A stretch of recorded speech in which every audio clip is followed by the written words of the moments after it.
Say hello. Oh. hello. Good morning. Sorry, I always do this. I always forget. Like, We're back. It's Tuesday. It's already Tuesday. I can't believe another week has gone by, and we've got two really exciting guests for you this morning again. It's just getting better and better, isn't it? Focus on I at the moment. So anyway, over to Mary. She's going to introduce. Well, our first guest is very lovely, David Joseph, and he's just finished an album which I'm going to post up now. Called Held by Trees. Lovely. Who's the illustration by? The front cover's done by Nicholas Stockley. Nicholas Stockley did the front cover, which is lovely. So we're going to be talking about his album and his influences, etc., etc. There you go, David. Tell Tell us all about you. Tell us all about me. Well, the project is called Held by Trees. Album is called Solace. Yeah. It's an instrumental record of 8 tracks, and it's very much a part of the legacy of a band called Talk Talk. In particular, their front man Mark Hollis, who very sadly died a few years ago. I love Talk Talk. So Talk Talk are probably famous for their hits like It's My Life, which no doubt then covered later on. Who I also love, actually. And really quite sort of pop to start with. Loved them. Lots of synths and lots of kind of electronic drum sounds, and they were kind of being groomed as the next Duran Duran. They were on the same label as Duran Duran, doing support slots with them and things like that.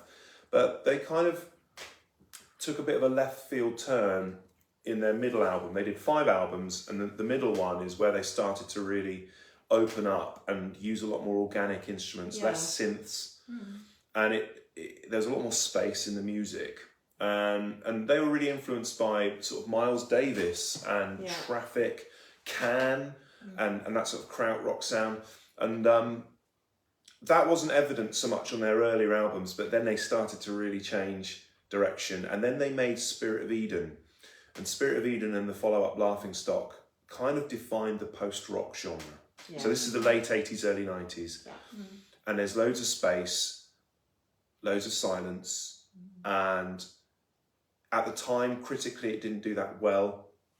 Commercially, it was a bit of a disaster. The record label dropped them, and it was all a bit sad. But over the years, more and more artists have discovered those records and cite them as huge influences. People like Guy Garvey and Elbow, certainly Damon Albarn, people like less mainstream stuff like Porcupine Tree and Steve Wilson, David Sylvian, people like that. Love David Sylvian. Yeah, Japan and that. I mean, he was around that similar thing. That's and kind of went in a similar direction.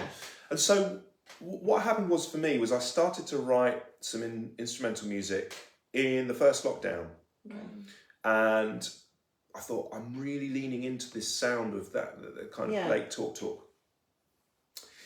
And I'd done an ambient track with Tim Rennick. Now, Tim's best known as the touring guitarist with Pink Floyd. And I'd done a track with him, so I thought, I'll send him these demos, see what he thinks. And he heard them, and he said, I'm not massively into late talk, but my friend Phil Brown, he engineered all of those records and mixed them. Wow. And so he introduced me to Phil. I showed Phil the demos. Phil loved them. And it started to open up. He introduced me to some of the musicians that played on the album. That's so good. So I said, would you play on these? And they were up for it. So it then started to snowball, because it's a bit like with a film where you get an actor attached and then other actors say yes. It's a bit like that. So I ended up asking loads of people. Because you've got a lot of people on here, haven't you? So if we hold this up to see, absolutely. There's a big cast list on the back with all the instrumentalists that played. And some of the engineers that worked on it too, because they're just as important actually in the sound of it. So I asked loads of these different guys. Some of them I'd worked with before and were friends of friends, and others I'd literally just cold called off Facebook. Just found them on Facebook. Really? Yeah. So can you explain some of the artists, because not everyone would know the names? Sure. So Gary Aylesbrook, he's plays with Noel Gallagher, Kasabian, Super Furry Animals, trumpet. He's a jazz trumpet player though. He's a virtuoso trumpet player. Then we've got Eric Bibb, who's one of my greatest inspirations as a musician. Wonderful man that I've got to know as a friend, which I still can't quite believe because I love him so much. Yeah. And he played acoustic guitar on it, but he's known as a blues icon, really. Yeah. Blues and roots, gospel. He's just superb. Then we've got Martin Ditcham, who played on the Talk Talk records. He's Chris Rea's drummer. Simon Edwards has played with Michael Jackson, believe it or not. No way. Yeah. Oh! Yeah, he did some sessions for Michael Jackson, but he played with Talk Talk. He's on bass. And we've got some old mates of mine like David Evans and Grant Howard that I've made music with for the last 20 years. Aww. So I've got my bros involved as well. It's not all just famous people. It sounds so exciting. Yeah. And we've got David Knopfler, who's a founding member of Dire Straits. He played a bit on it. So Robbie McIntosh played with Talk Talk, but he did 5 years with Paul McCartney. Did he? You know that guy? I know. That guy from that that guy. band? I know that guy. Yeah. That guy. Yeah. Something like that. Yeah, it's been a long while ago, so yeah, okay. And then he did a stint with John Mayer, who I absolutely adore. Yeah, John Mayer's great. He was in The Pretenders as well, as you do. As you do. Yeah. And he's actually local, so he lives in Weymouth. Does he? Yeah. So he's a friend of a friend. So I got to meet him, and he's become a great friend as well. And he's in the live band, which we'll talk about in a bit as well. Wow, that'd be amazing. Andy Panayi, he has also worked with McCartney. He worked with Mark Hollis, as did Lawrence. Tim, who I mentioned before, with Pink Floyd, but he's also played for Elton John, Eric Clapton, David Bowie. Oh, I know. Hero. Right. David Bowie. Oh, I love David Bowie. David Bowie. Well, and Pink Floyd.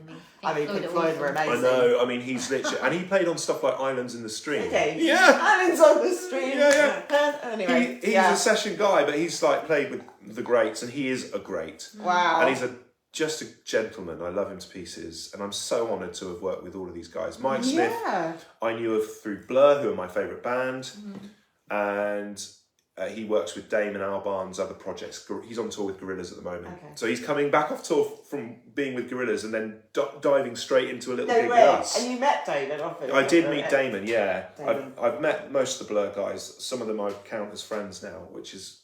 So Dave Roundtree's we know each other now. Steve, just up the road, he plays with a lot of amazing people. He's an engineer, he's great, and he plays Hammond on the record, but he engineered a lot of it too. So and then Phil Smith mixed it with I mixed it with Phil Brown. Phil Brown mixed Spirit of Eden, Laughing Stock, but he did stuff like One World by John Martin. He worked with Bob Marley in the early days of Bob Marley and the Wailers when they came to London. How this is all come together. I mean, his first ever session was All Along the Watchtower with Jimi Hendrix. Yeah. He was the tape op. And he is another very generous, open-hearted man. And what I've found so beautiful is just these guys, they love music. Yeah. I'm nobody, really. I haven't got much money to offer these guys. It wasn't about the money. No. It was about making something beautiful together. Yeah. And so what happened was I had these chord progressions and these drum rhythms, and they came in and fleshed them out, and they sent in their parts, and I edited all these beautiful parts and takes down to what you hear. And then, it kind of snowballed to the point where there was enough buzz building on social media to think, actually, I'm going to take a bit of a risk, and I'm going to press it on vinyl. Yeah. And I'm going to press it on CD.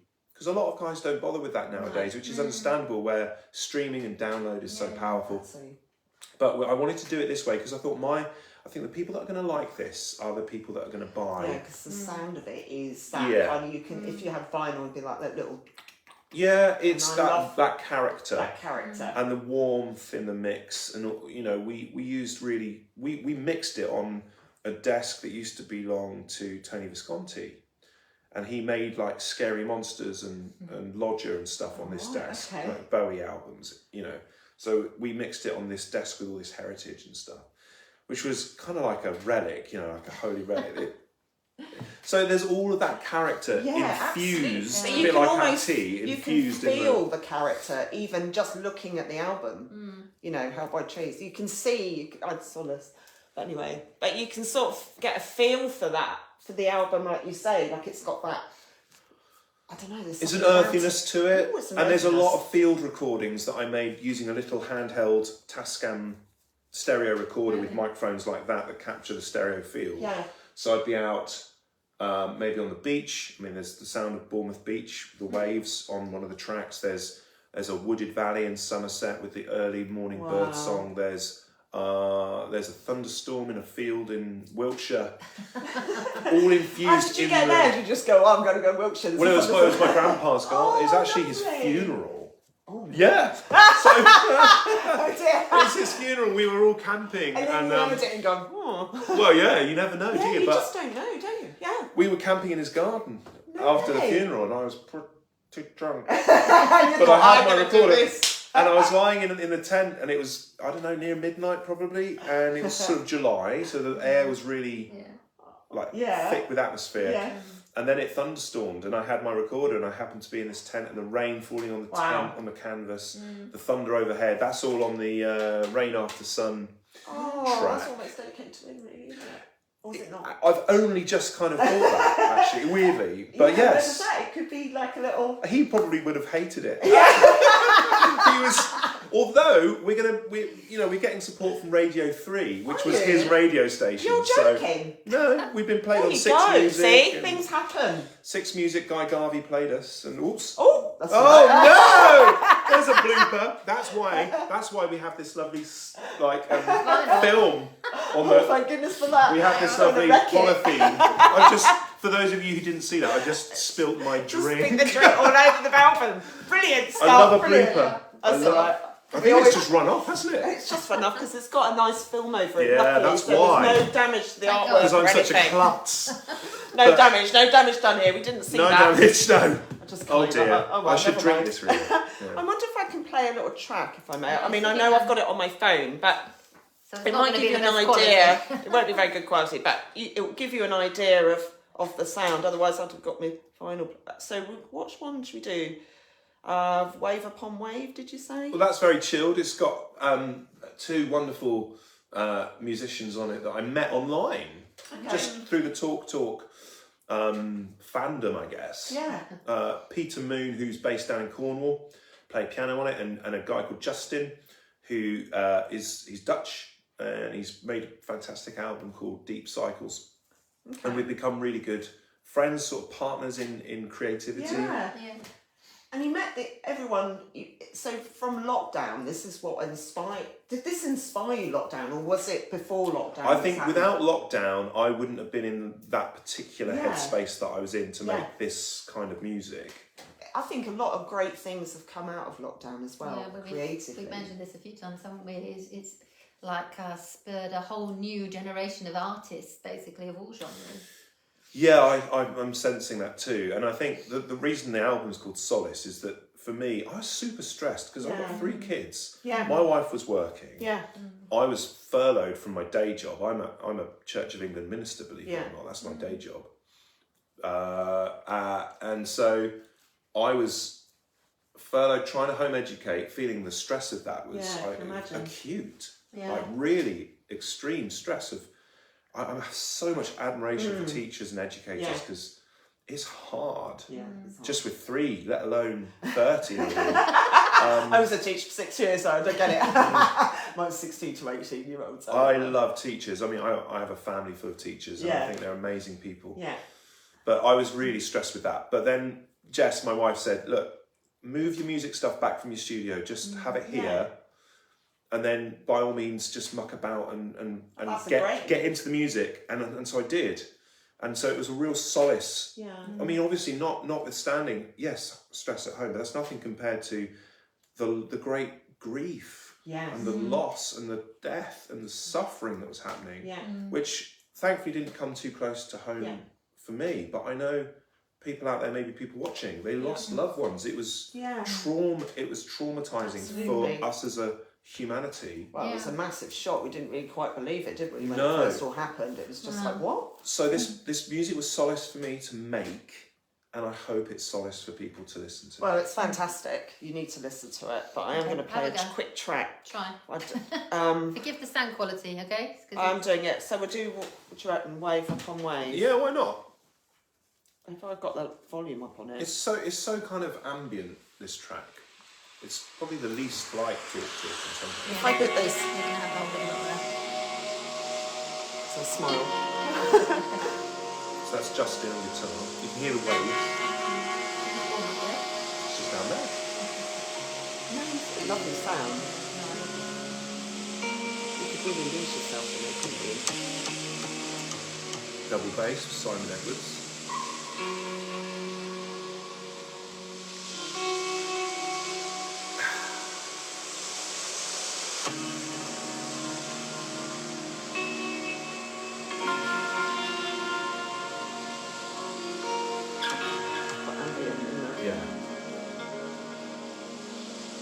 It's like, would you say that was your kind of feel for this?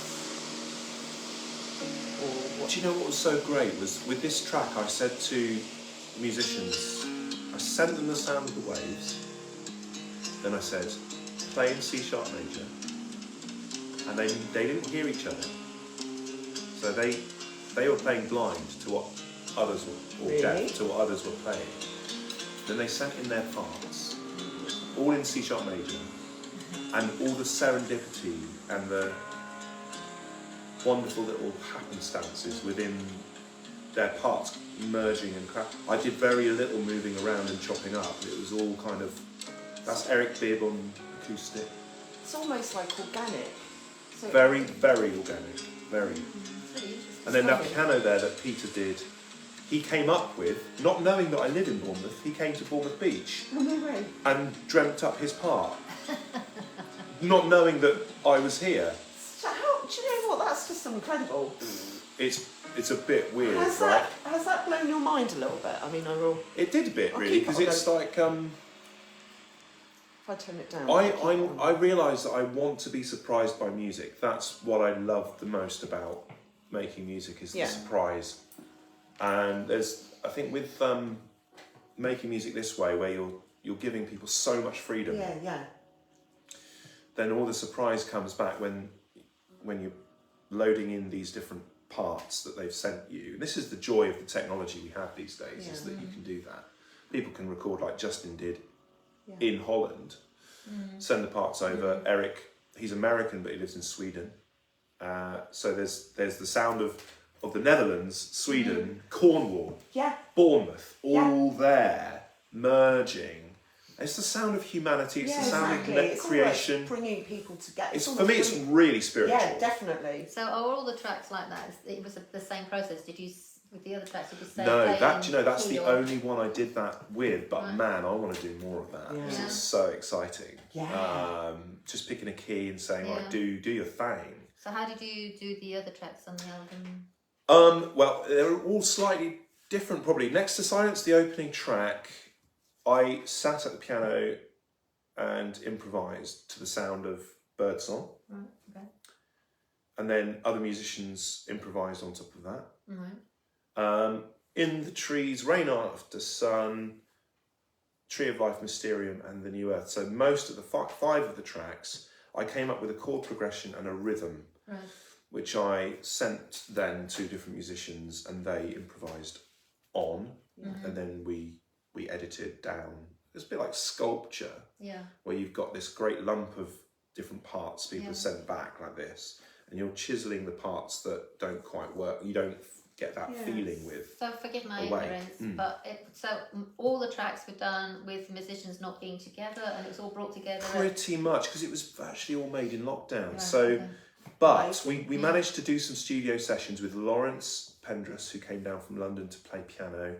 You know, because it's real piano. We didn't use any synthesizers. It's all organic instruments. And so we did a session with him. We did a session with Ben Taylor on double bass. We did a session with the string section, who are a family. So Mary and Tristan and Oscar. Oh. Mary's mum, Oscar and that's Tristan are quite her cute. sons. Funny enough, I'm Mary, and my first cat was Oscar. Ooh, Not that that's connected. That's- You know, that's quite cute, isn't it? I love that. I love the fact that there's family there, and they play together, and they improvise within that. Yeah. And that was a session, and the Hammond was real. So I was there for some of it, like in the flesh. Next time, I want to do a lot more playing together. Yeah. Now that it's kind of settling, that we've got a live iteration of Held by Trees, which is rehearsing, ready to gig in. We're doing a little tour in October. That'd be good. Where are you doing small venues? Yeah, fairly small. Like we're starting at the Half Moon in Putney, which is a couple hundred capacity, but really well equipped, you know. And then we're coming to Bournemouth. Then we're going to Bristol. Whereabouts in Bournemouth? We're playing actually at a church. Oh, nice! Would be lovely. Yeah, that would be a really lovely sound as well. Yeah, nice big. The sound. Yes, it's St Luke's Church, and then we're going to Dare Shack in Bristol, which is a new sort of community, almost like a community theatre space. I don't think it's raked though. I think the gig venue is actually quite giggy. It's not too theatery, but. Then we're just sorting out some dates for up north, so Manchester, Leeds. We've got offers from festivals and things, so hopefully next year we'll be at a few festivals. That would be really amazing. How many of you will be on the tour? I mean, how many musicians? It'll be 6 or 7, and we've got guests. So some of the guys can't do all of it. So people like Mike Smith gets off tour, world tour with Gorillaz, which he's on now. And it's taking most of the year going all around the world with Gorillaz. And then he comes back, and a few days later he's in a tiny venue with us in Bristol. That's so cool though. Playing sax, you know. I saw the Gorillaz live. Yeah. On my birthday a couple of years ago now in Brighton. Yeah? Yeah. That's cool. It's really good. I'm not hugely into Damon's stuff with Gorillaz. I'm more into his solo stuff that he's done recently. But I'm a huge admirer of his work ethic, and Mike gets to play with Blur and Gorillaz and Damon's solo stuff, and there's Good, the Bad, the Queen band that he does sometimes as well. So Mike knows Damon musically inside out, you know. So it's quite wonderful to have him on the album and to jump in with us live. And I love the idea that we can we've got a foot in the jazz camp in that respect. I was going to say, you probably...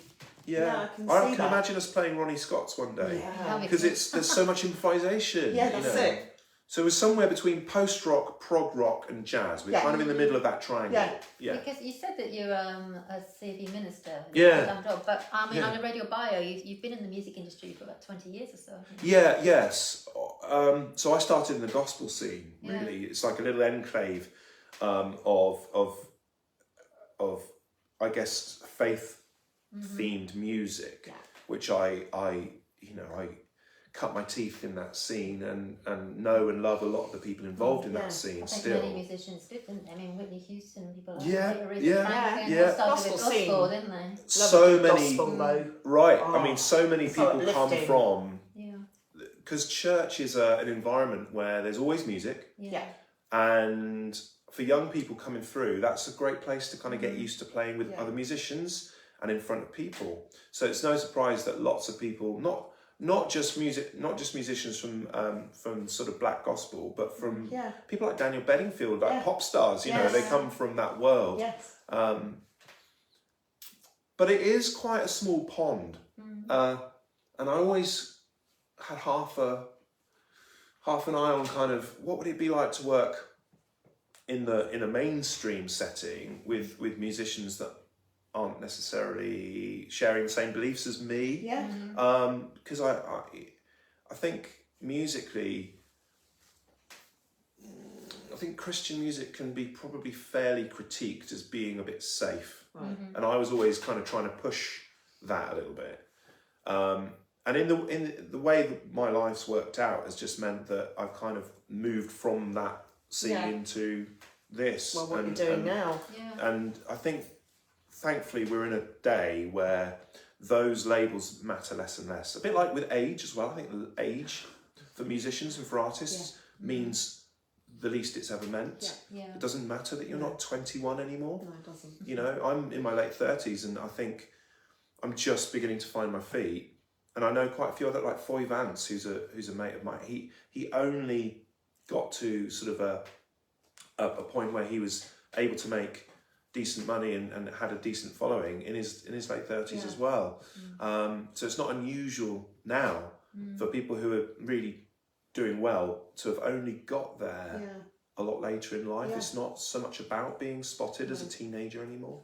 Do you think the music's changing, the scene is changing then in a certain respect? Definitely. I mean, I know vinyl has become quite the new thing now, hasn't it? It's gone backwards. People I kept all my vinyl. Yeah, that's really good. Yeah, I've got loads storage, of but I've got I love vinyl. I remember hanging out in your shop and listening to vinyl. Yeah, we had the vinyl playing. I haven't got a player at the moment, but I've still got the vinyl. Yeah.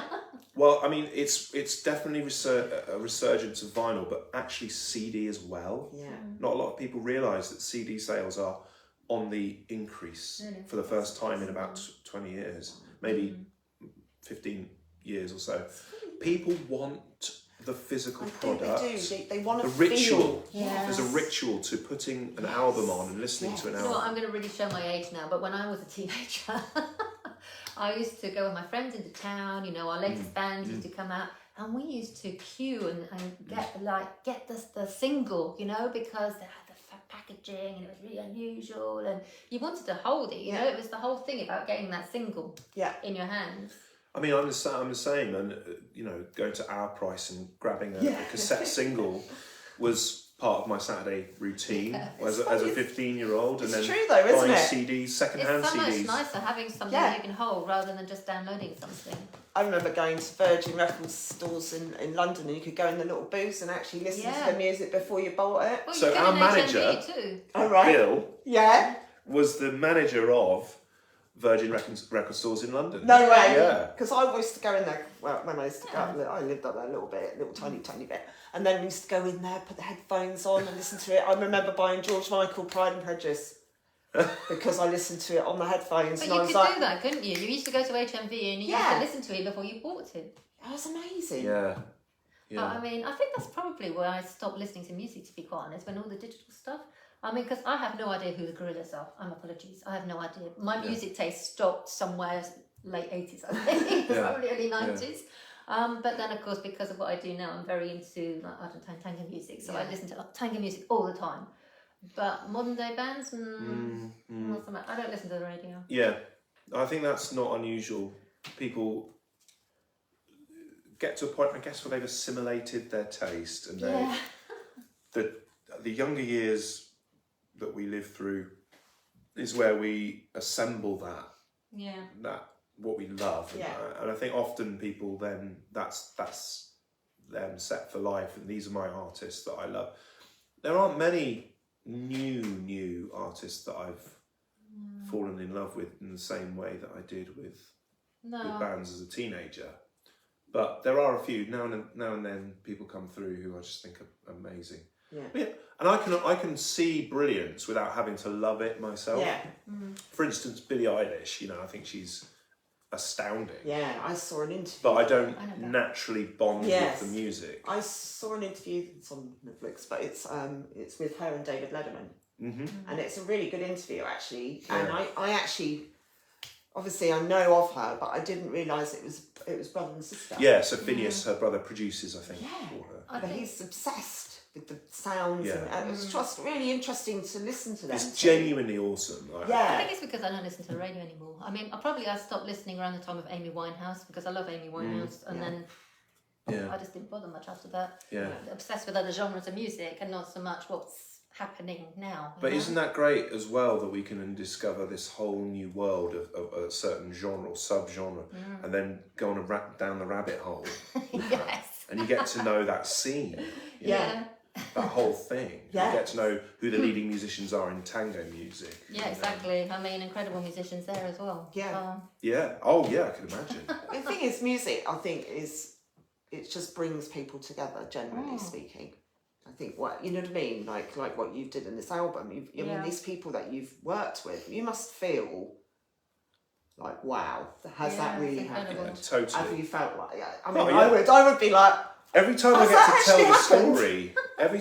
tell the story and talk about who is involved, I'm kind of going, am I seriously? I'm listening Have to you myself. made this up? You know what I mean? Because you know, growing up, My parents played me. They played Dire Straits and they played Chris Rea, and I absolutely love that music, and it's part of my kind of earliest memories, and it's soundtracked my life to have guys that were involved in, you know, those artists awesome. playing on my music, certainly Pink Floyd, and it's just, you know, what I do often say though in interviews and chatting about this music is how respectful I am of, well, two things. One, the kind of legacy of Mark Hollis and Talk Talk. I'm not Mark Hollis. I'm not trying to be Talk Talk. No.